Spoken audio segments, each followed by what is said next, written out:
नमस्कार दोस्तों, मैं डॉक्टर आकाश कोटनाला। आज की इस वीडियो में हम चर्चा करने वाले हैं कि सेविंग अकाउंट में अधिकतम हम कितना पैसा रख सकते हैं। साथ ही इस विषय पर भी चर्चा करेंगे कि साल भर के अंतर्गत हम सेविंग अकाउंट से कितना लेन देन कर सकते हैं, जिससे कि हमें किसी भी प्रकार का कोई टैक्स न चुकाना पड़े। इसके बारे में हम यहाँ पर चर्चा करने वाले हैं। जैसे कि हम सेविंग अकाउंट में जितनी चाहे उतनी राशि रख सकते हैं, ये हमें मालूम होनी चाहिए, लेकिन शर्त यह है कि आपके पास उस पैसे का वैध और स्पष्ट स्रोत होना चाहिए। यानी कि कहाँ से आपके पास वह पैसा आ रहा है, कहाँ आप उस पैसे का यूज कर रहे हैं, इसका आपके पास पूरा स्पष्ट आपके पास स्रोत होने चाहिए, जहाँ से आपके पास पैसा आ रहा है और जहाँ आप उसे यूज कर रहे हैं।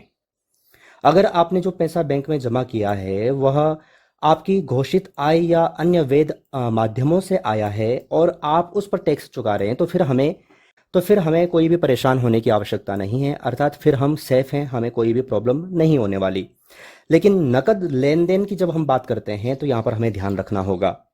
कैसे, इसे यहाँ पर ध्यानपूर्वक समझें। तो इनकम टैक्स विभाग उन लोगों पर नजर रखता है जो बड़ी मात्रा में नगद लेन देन करते हैं। यदि आपने एक वित्तीय वर्ष यानी कि 1 अप्रैल से 31 मार्च के दौरान अपने सेविंग अकाउंट से 10 लाख या उससे अधिक की नकद जमा या निकासी की है, तो यह सूचना बैंक द्वारा आयकर विभाग को दी जाती है। हमें ध्यानपूर्वक समझना है कि हम जब कभी भी साल भर के अंतर्गत यानी कि एक वित्तीय वर्ष जो कि हमारा 1 अप्रैल से लेकर के 31 मार्च तक होता है, इस साल भर के अंतर्गत अगर जो हम साल भर में 10 लाख या फिर इससे अधिक नकद जमा करते हैं या फिर हम निकासी करते हैं, तो ध्यान दीजिएगा, इसकी जो सूचना है 10 लाख क्रॉस होते ही ये जो सूचना है बैंक द्वारा ये आयकर विभाग को दी जाती है। अब ये मत सोचिएगा कि बैंक वाले आपके जान पहचान के हैं तो शायद न पहुंचाएं, वो उसके लिए वो बाध्य होते हैं। कैसे, ध्यान दीजिएगा। ध्यान देने वाली बात यह है कि यह सीमा पूरे साल की कुल नकद लेन देन पर लागू होती है, न कि एक बार में किए गए ट्रांजेक्शन पर। देखें, यानी यदि आप पूरे साल में छोटे छोटे कई ट्रांजेक्शन करके 10 लाख रुपए से अधिक की अगर नगद राशि खाते में जमा करते हैं या निकालते हैं, तो भी आप इनकम टैक्स की रडार पर आ सकते हैं। अब आप सोचेंगे फिर कितना, कैसा हमें यूज करना चाहिए, है ना। तो ध्यान दीजिएगा, एक बार में नगद लेन देन की सीमा कितनी है। तो यहाँ पर देखें, आयकर नियमों के अनुसार एक बार में हम 2 लाख या 2 लाख रुपए या उससे अधिक का नगद लेन देन करना जोखिम भरा हो सकता है। अगर जो हम एक बार में अगर जो हम 2 लाख या फिर 1-1.5 लाख तक अगर जो हम लेन देन कर रहे हैं एक बार में, तो ठीक है। लेकिन इससे ज़्यादा अगर जो हम कर रहे हैं तो फिर ये जोखिम भरा हो सकता है। इसकी जो सूचना है वो इनकम टैक्स विभाग को दी जा सकती है। तो ये भी आपको ध्यानपूर्वक समझना है।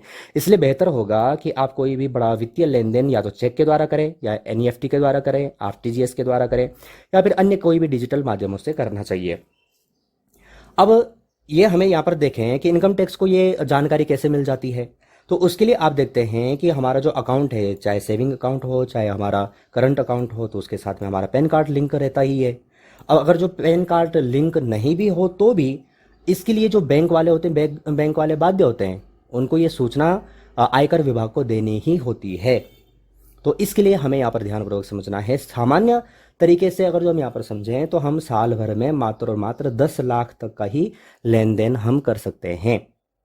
तो ये अगर जो इससे ज़्यादा करते हैं तो फिर हमें हमारी जो सूचना है, हमारी जो इन्फॉर्मेशन है वो आयकर विभाग को दी जा सकती है और उसके बाद आपको नोटिस आ सकता है कि आपने जो ये जो लेन देन किया है, ये इसका जो आय का जो स्रोत है या फिर जो व्यय का जो स्रोत है, आप कहाँ इनको इन्वेस्ट कर रहे हैं और कहाँ से आपके पास ये पैसा आया है, इसकी सूचना फिर आपको आयकर विभाग में देनी हो सकती है।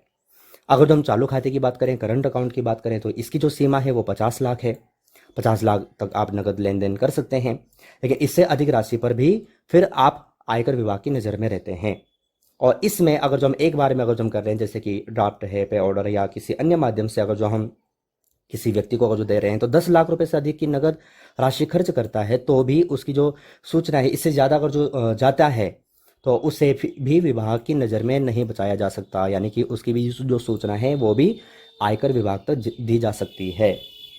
अब अगर जो हम यहाँ पर ये देखें कि हम इससे बचें कैसा हमें बचना है, तो ध्यान दीजिएगा, अपने सभी बैंक खातों की जो जानकारी है अपनी आयकर रिटर्न में स्पष्ट रूप से हमें करनी चाहिए। दूसरा, पैन कार्ड को सभी बैंक खातों में हमें लिंक करना चाहिए। बड़ा लेन देन करने के लिए हमें डिजिटल माध्यमों का ही उपयोग करना चाहिए। कभी भी हम कोशिश करना चाहिए कि हम नगद लेन देन न करें। नगद लेन देन को कम से कम करना चाहिए और हर वित्तीय वर्ष की समाप्ति पर अपनी आय और लेन देन का हमें हिसाब रखना चाहिए। और सबसे बड़ी बात, अगर आपकी आय टैक्स के दायरे में आती है तो समय पर टैक्स भरना चाहिए और आईटीआर फाइल करना चाहिए। तो इस प्रकार से हमें ध्यानपूर्वक समझना है कि अगर हम साल भर में, अगर जो हम सेविंग अकाउंट धारक हैं, अब ये मत सोचिएगा कि हमारे 2 अकाउंट हैं तो हम 2 अकाउंट में अलग अलग ट्रांजैक्शन कर सकते हैं। नहीं, आप साल भर में मात्र 10 लाख तक का ही लेन देन कर सकते हैं। आशा है यह वीडियो आपके लिए यूजफुल रही हो। अगर यूजफुल थी तो आप वीडियो को लाइक जरूर कीजिएगा। इस वीडियो में इतना ही। अन्य वीडियोज के साथ आपसे मुलाकात होगी। तब तक के लिए धन्यवाद।